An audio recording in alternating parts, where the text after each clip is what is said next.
Você já imaginou um território americano pertencer uma década para a Espanha, outra para Portugal, outra para a Espanha e outra para Portugal? Pois é, isso aconteceu e uma parte dessa história será o nosso momento do conceito de hoje.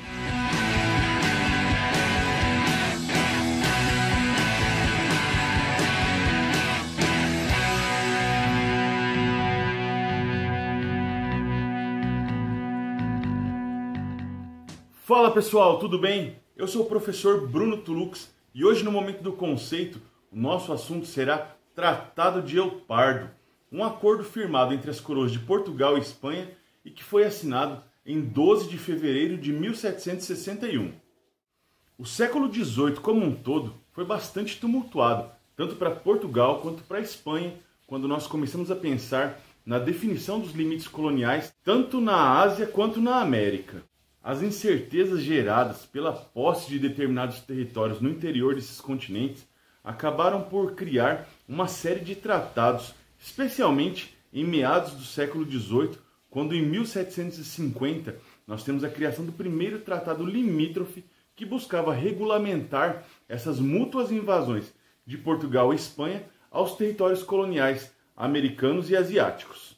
Em 1750 foi assinado então o Tratado de Madrid, que buscava oficializar essas mútuas invasões, fundamentado no princípio do ut possidetis, que era justamente dar posse do território a quem havia ocupado primeiro aquela região.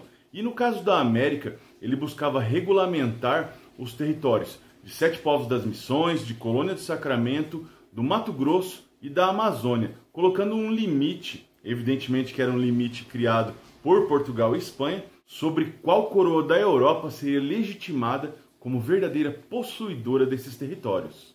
Porém, o grande questionamento das coroas ibéricas ficava mais concentrado, especialmente na região mais próxima da Foz do Rio da Prata, que envolvia os Sete Povos das Missões e também a Colônia do Sacramento.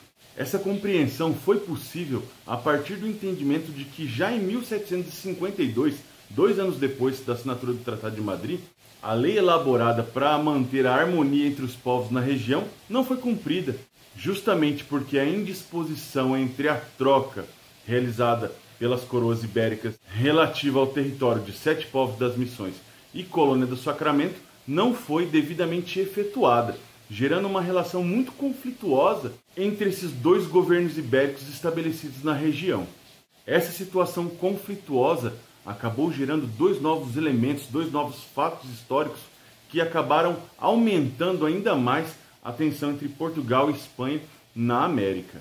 A Guerra Guaranítica, que aconteceu entre 1753 e 1756, que foi motivada pela resistência dos povos nativos e dos padres jesuítas a serem incorporados tanto pelo governo espanhol quanto pelo governo português, e a expulsão da Companhia de Jesus ou expulsão dos jesuítas, evento esse que foi feito de forma unilateral pelo Marquês de Pombal, que ocasionou a retirada completa dessa ordem religiosa de todas as posses de Portugal espalhadas pelo mundo. A partir dessa prerrogativa, o Tratado de Madrid foi cancelado, cassado e anulado, como se nunca houvesse existido ou sido executado.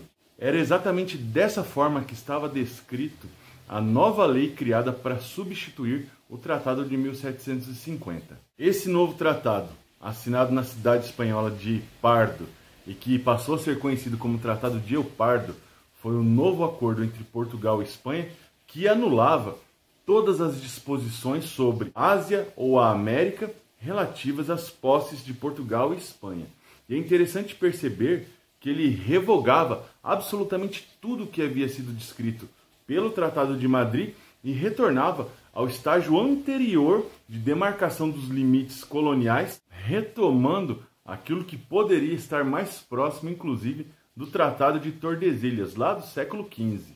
No Tratado de El Pardo ainda está escrito que fossem destruídos todos os marcos demarcatórios criados a partir de 1750 e que todas as regiões que haviam sido trocadas a partir de 1750 fossem imediatamente despovoadas. Também dizia que deveriam ser demolidas todas as casas, habitações e fortalezas construídas por uma parte ou outra, ou seja, não deveria sobrar qualquer vestígio de que um acordo anterior havia sido firmado entre as coroas ibéricas.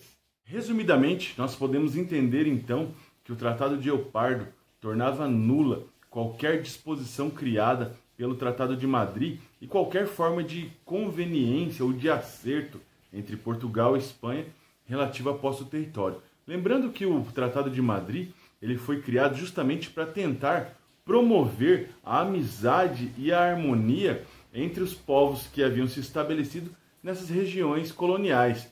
Isso porque essas mútuas invasões acabaram por gerar novas cidades, novos povoados, novas vilas e novos contextos que acabavam modificando a fronteira colonial entre Portugal e Espanha na Ásia e na América. Evidentemente que essas disposições do Tratado de Euppardo não foram cumpridas, visto que as cidades, as vilas e os territórios criados a partir de 1750 praticamente se mantiveram todos da mesma forma e no mesmo local, com a mesma posse territorial, colonial, e que, de certa forma, o Tratado de Euppardo foi mais uma indisposição entre as colônias e que logo seria revertida para um tratado de paz que substituiria Euppardo. O que aconteceu de fato após a queda do Marquês de Pombal em 1777, foi criado um novo acordo que foi intitulado de Tratado de Santo Ildefonso. E esse novo acordo visava promover a paz novamente entre os colonos e retomava as antigas disposições elaboradas lá em 1750.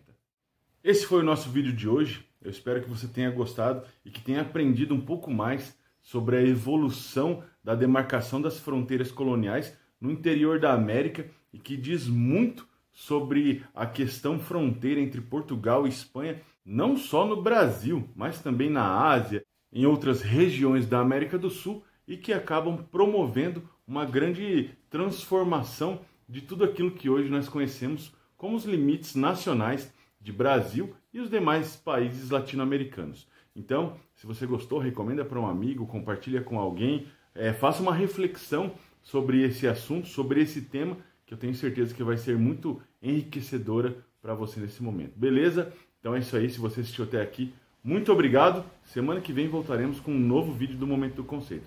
Beleza? Valeu!